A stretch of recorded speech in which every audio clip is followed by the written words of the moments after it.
What up people, this is Eric aka DJ Barney and welcome back to my channel, and this is a Q&A so you guys can get to know me a little bit better. These are questions that I've been asked constantly, or I've been asked that I kind of stand out. Let's get to it.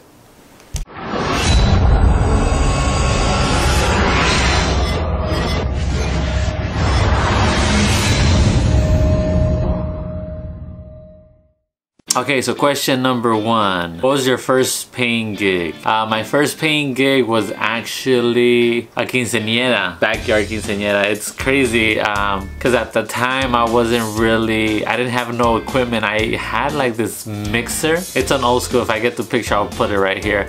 But it was this old school mixer that I started with. I had the virtual DJ, the intro virtual DJ. I asked my friend to let me borrow a QSC speaker, like a 12-inch one. I really didn't have much, and I don't know why did I take up this opportunity.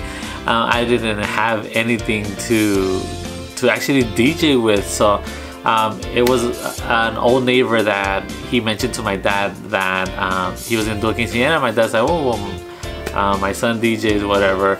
So he told me, and I was like, he said he's gonna pay $200. I was like, well, fuck it, $200 for 5 hours? At that time, I was like, damn, that's great. So yeah, I actually ended up doing it. I think I have pictures. I'm gonna look through and see if I have pictures so you guys can check it out, and I'll post them right here so you guys can see my shenanigans I did that day. And I think I even recorded. If I find any footage, I will show you guys. But yeah, that was my first paying gig. It was a learning experience. After that, that's when I knew I wanted to take things serious. Question number two, how did you learn to DJ? That's actually a funny story. My brothers actually were DJs, the ones that would carry racks and racks of CDs, and it was 2 CD mixers, so you put in the CDs, you mix it together. That's how I first got introduced to it, but then I messed around with it and I kind of liked it, but I was like, whatever. But what really got me into the digital DJing, my little brother at that time, I think he was in high school, he introduced me to a virtual DJ, so I see him messing with it, and then one day I was like, you know what, I want to give it a try. So I messed with it, and then from there I managed, I'm very tech savvy, so I managed to put an external mixer, the one I was telling you that I DJ at the quinceañera. I connected that one and I managed to mix like that, and from there I already had a whole library of music. I had collected music since iTunes came out, so I started collecting music, so I managed to practice like that. But yeah, it was actually my brothers had been DJs, and then my little brother is the one that actually introduced me to the virtual DJ software. So yeah, that was my beginnings of DJing. Question number three, Serato or virtual DJ? Like I said, when I first started, I started with virtual DJ, but I ended up getting Pioneer, and it came, the SR, and it came with Serato, and I didn't want to give up virtual DJ because that's what I knew, but I had to manage because I had the full version of Serato, so I was like, why not? So I kind of started learning little by little, and you know what, I kind of like it now. But I know that virtual DJ has simplicity to it. But if I had to choose, I would probably go with virtual DJ because it would make everybody's DJing easier. But as of right now, I'm using Serato. But if I had to choose, I would kind of want to go check out virtual DJ's new updates. But it's all preference depending on what you like, what kind of DJ you are. Do you like scratching? Do you like this? Do you like that? So I'll leave it up to you guys. Let me know in the comments what you guys prefer, virtual DJ or Serato. Question number four, DJ influences. My DJ influences, like I said, it had to be my brothers. I saw them DJing at parties and stuff, and I was like, oh damn, that's pretty cool to get paid to set the mood. So they were my first influences. But as of right now, the DJs I listen to, it's called DJ Cess and DJ, who's the other DJ? DJ XL, that's his name, DJ XL. I listen to both of them on SoundCloud, actually Mixcloud, and and I like them because they have variety. They go from merengue, cumbias, reggaeton, rock en español. They all mix it together, and that's something I am intending to do at parties, to manage how to mix all of it without cutting it dry and play the next genre.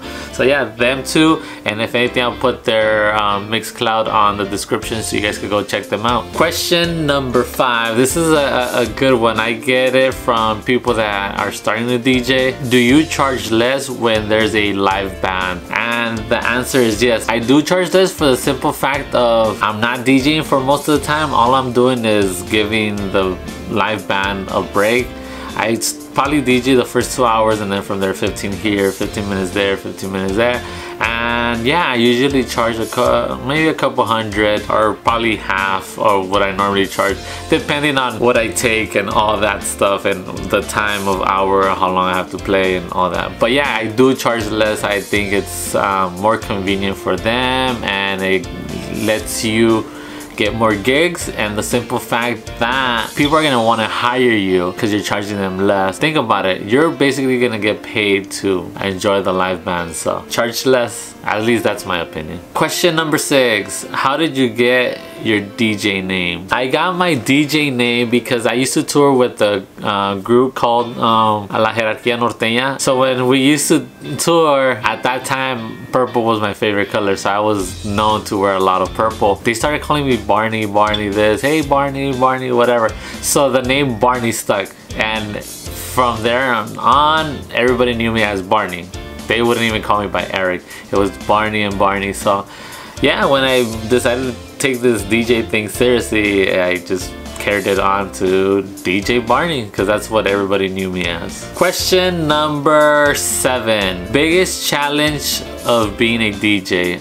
The biggest challenge is financial wise. At least that's my opinion. Trying to get started with equipment, it's kind of pricey, I'm not gonna lie, but you have to start basic, like I did. I had whatever I had, I used, and it was like the leftover mixers from my brother's DJ, to the intro virtual DJ software, some speakers that I had laying around at the house. I really want to take it to the next level, but you need to know that the more gigs you get, the more upgrades you're gonna be able to do. So I suggest start small with the basic things, and then start at little parties, get 50, 100 bucks, 200 bucks here, and then invest it back into this whatever you need, speakers, laptop. I ended up upgrading my laptop. I ended up getting a controller. Actually, I have 2 now. Speakers, JBLs, you name it, facade, wireless mics, like all of that was basically paid by the gigs that I had done prior to that. That's the biggest to me, and not only that, but actually practicing and making yourself better. Question number 8. What does it take to be a DJ and a YouTuber? I guess I have to say dedication. You have to really be dedicated, and you really have to like it to do it, not just doing it because you think, oh, that's easy money, or vlogging because, oh, I'm gonna be famous, which it doesn't work like that. It's little steps. You do make money, I'm not gonna lie, when you DJ. I made a couple $1,000 already, and the vlogging part, that's hard because of the recording, editing. You have to be doing 2 things at once. It's super hard, but it's worth it because like that, at least you have a reference to if people want to hear you or how you DJ. You could just send them to your channel, they check you out, see how you DJ, and they'll be like, oh, I like it. Not only that, but then they end up getting basically a video of their event, so that's pretty cool for them too. So yeah, I love being a DJ, vlogging. I love sharing, not only for people, but future DJs that want to DJ, and whatever I learned on my whole DJ journey, I like to pass on that knowledge to you guys, and also from you guys. I like posting it so I could get constructive criticism from other DJs, and I've seen a couple I'm like, oh damn, I didn't even think about that, but thank you. Thank you to everybody that comments, all the DJs that comment. Not only that, but the people that like and support all my videos. So thank you to you guys. Question number 9. Pros and cons about doing gig logs. The pros, let's go with the pros first.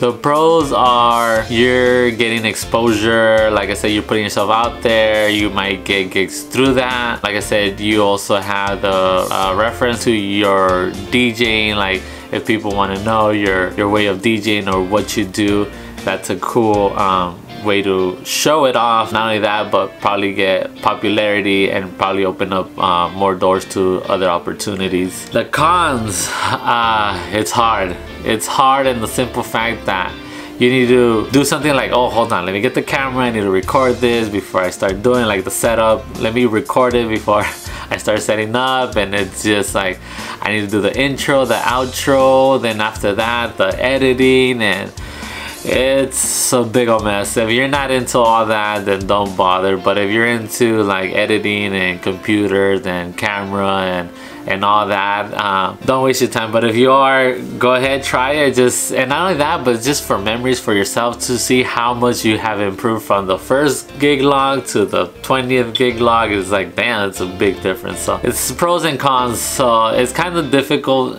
doing two things at the same time, but like I said, at the end of the day, it is worth it. That's my take on it. Final question number 10. How do you deal with DJing with a live band? You know what, it's so far I haven't had any issues.